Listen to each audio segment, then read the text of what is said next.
எனக்கு கர்த்தர் இதை கேட்கிற ஒவ்வொருவருக்கும் சொல்லுகிற பரலோக ஆலோசனை, நீ கர்த்தரை கோபப்படுத்தி உன் பிரச்சனை அதிகமாக்காதே.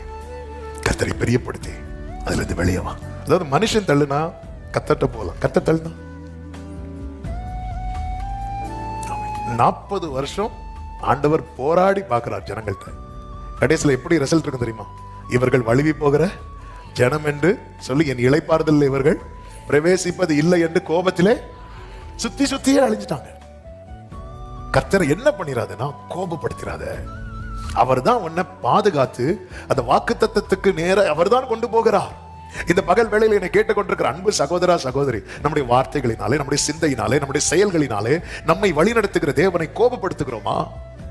அல்லது கர்த்தர் தருகிற வார்த்தைக்கு நம்முடைய செவியை சாய்த்து அதை நம்முடைய உள்ளத்திலே காத்து நம்முடைய உதட்டிலே நிலைக்க பண்ணி கொண்டிருக்கிறோமா? இல்ல வேற அந்நிய சத்தங்களுக்கு நீங்க இடம் கொடுக்க